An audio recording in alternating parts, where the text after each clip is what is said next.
Just Dance 2016. The very popular dancing game has returned for another edition. But is this one that you should put on your dance card? Or should you tell it to sit this one out? Now, I really like these games. They're simple and fun. I also like how they have different genres of music. And I tend to find new songs that I may not have heard. Now, I'm going to assume you played a Just Dance game before. Since they're so popular, I'm not going to go into too much detail about the stuff you've seen before. Just to get this out of the way, if you've never played this sort of thing, you look at the screen and you mimic the actions that you see. And you do this with the Wii mode in your hand and it tracks your movements. And the better you do, the more stars you get. There are different modes, which we'll get into, but the ones you expect are here again. Like free play mode and exercise sweat mode. Now, like I mentioned before, I do like the differences in the song genre, but this one kind of had a weak selection. At least if you don't want to pay for it. There are about 5 or 6 songs that I knew or liked. The rest were covers or just old songs. They do have more popular songs, but they're locked behind an obnoxious paywall. They have this new service called Just Dance Unlimited. This lets you unlock songs that are tagged as unlimited. These are songs that basically were in the other games. But those are the songs that really people would rather hear. So you have to pay $6.99 a month, or $14.99 for 3 months, or $39.99 a year if you want the fun of paying for content in a game you've already paid for. Now the title looks really great. Just like all the other Just Dance games, they have a lot of different backgrounds and characters to interact with. One of the newest things they added was being able to use your cell phone as a controller instead of your Wiimote. Now this was an interesting idea. Like if you were at a party and you have your friends around, they could just use their cell phones to join in on the fun. It uses the Wi-Fi in your house to link to the game. After you scan the QR code, or should I say after you download a QR code scanner app, since no one really uses these things, it brings up the app page for a free download of the Just Dance app. Using the app to control the game works okay, though it does have some downfalls. You can mostly do anything that you can on the Wiimote on your cell phone, but you can't keep scrolling in the menu like you can with the Wiimote, which was odd. And what I mean normally is that when you get to the end of a list, it loops back to the beginning. It doesn't do that if you're using your cell phone to control it. It just stops. Plus, you're going to have to push the buttons more than once if you want something. It wouldn't read it on the first press, which I found very frustrating. You hold your smartphone face front in your hand, and you do the movements on the screen, just like you would if you had the Wiimote in your hand. And it worked just like it. In fact, I didn't notice any difference, which was amazing. The main problem with using your cell phone is damage issues. If you accidentally fling your Wiimote, most likely you're not going to hurt the Wiimote. But there is a very good chance if you do that with your phone, you're going to break it. And I found with more movement in my hands, it got a little bit sweaty. So that is like a real possibility. So I say only use your phone if it's the only option, just because of damage possibilities. There are a few new or change modes, like Dance Quest, which has you competing against 10 other players to try and get the best score in 3 songs. World Video Challenge, which has you doing dance-offs with other players. It uses your camera on the gamepad to do recording, but since this is user-created, how good the challenge will be is based on their skill level. Then there's Showtime, which is just a karaoke mode, which makes what you're doing into the camera into a music video with weird transitions and stuff like that.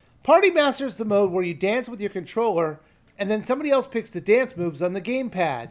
Free play mode can be played in normal or co-op, so you can either compete with other people or you can all work together to get like the most jewels. In free play mode, they tried to categorize the music and make it simpler to find your favorite songs or types of songs. However, trying to do that, it kind of makes it more cluttered. Just Dance 2016 looked and controlled great. Unfortunately, the song list kind of sucked, and it had that obnoxious subscription service to get more songs for a game you've already paid for. This wouldn't be so bad if the game was $20, but it's $50! There were some new modes, but they really weren't that impressive. I think Dance Quest was the best, but the lack of good songs really did take down the enjoyment I had with this game. Personally, I say just buy last year's version. You can probably get it for a cheaper price. There are quite a few great songs on it, and it really doesn't have all the issues I had with this one. But for this version, I would just skip it. Well, that's my review of Just Dance 2016. Why don't you check out my last review of Yoshi's Woolly World? Or you can check out my classic review of Just Dance 2015. You know, the game I just told you should buy. I thank you guys for watching, and please subscribe.